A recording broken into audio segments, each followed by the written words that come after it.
This is Teresa with my Crochet Obsession, and today I would like to show you how I make the dahlia chain flower. For my dahlia, I'm using worsted weight number 4 yarn in 2 scrap colors. I'm going to use yellow and lavender. Begin with your preferred method of making a ring. I'll be using the slip ring, which is just a slip knot that has not been closed. Chain 1. Insert the hook into the ring and crochet single crochet. The number of single crochet into the ring is really not significant, but I recommend a minimum number of 8 and no more than 12 to 14. Any more than that number of stitches into the ring, it becomes difficult to close your slip ring completely. I'm crocheting 10 single crochet into my ring.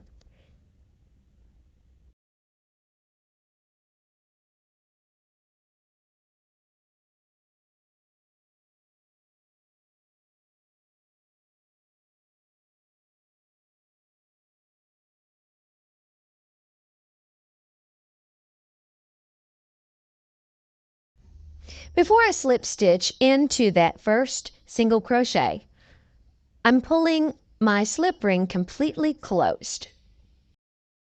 Slip stitch into the first stitch, chain 1, pull up a loop, and cut the yarn. The flower center is complete. And now for a color change to begin to add the petals to our purple dahlia. Insert your hook in the top loop of any stitch in the flower center to attach your color change. Attach your yarn in your preferred method. The first row of petals involves the top loop of the flower center because we are going to put another layer of petals behind that.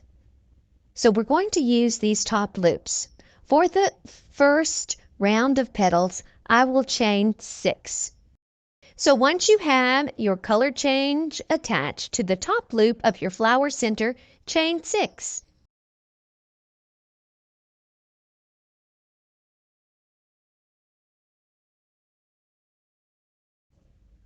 And slip stitch either into that same loop where you started or into the next loop. It really doesn't matter. You have to get into that next loop anyway. The first petal is complete. For the second petal, chain 6 again. This is going to be the pattern repeat all the way around this flower center.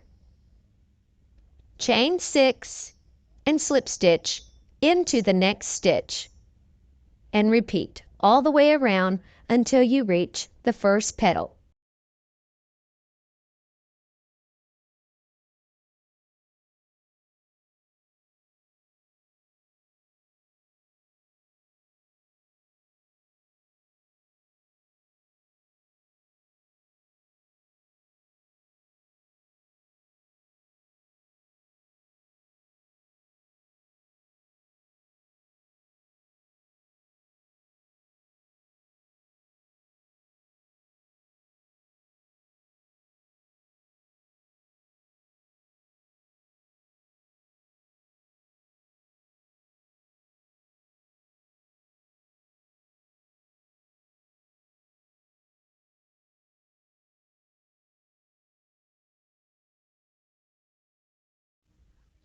And this is the way the petals look. Continue the pattern repeat until you reach the very first petal. You may choose to crochet over your yarn ends from your flower center. I am not, because I find that it creates a lot of bulk and it's just difficult to deal with. So I will deal with my yarn ends once I complete the entire flower.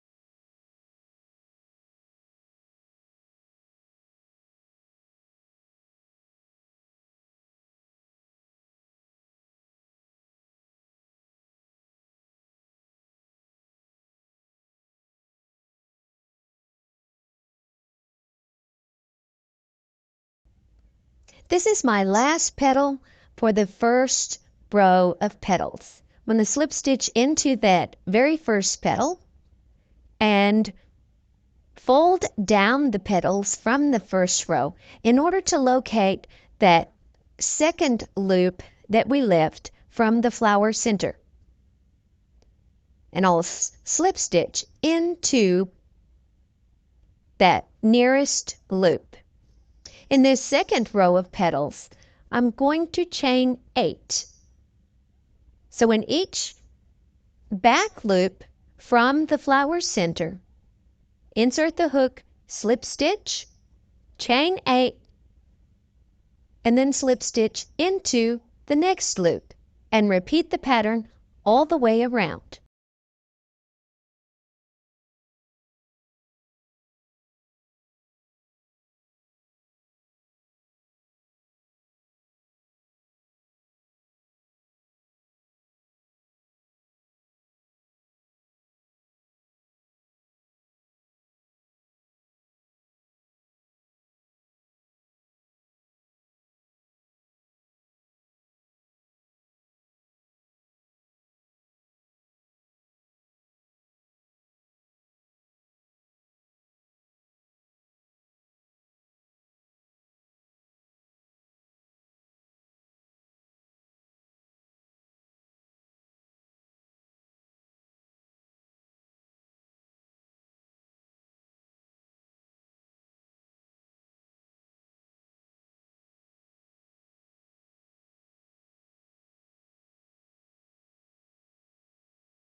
This flower is a little bit fiddly here, dealing with all of the yarn ends. I almost think it would be easier after making the flower center to go ahead and weave in the yarn ends before attaching the color change. And in fact, I think next time that's what I'm going to do.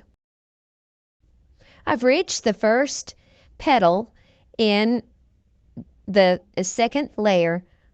I'm slip stitching into that petal, chain 1, pull up a loop, and cut my yarn.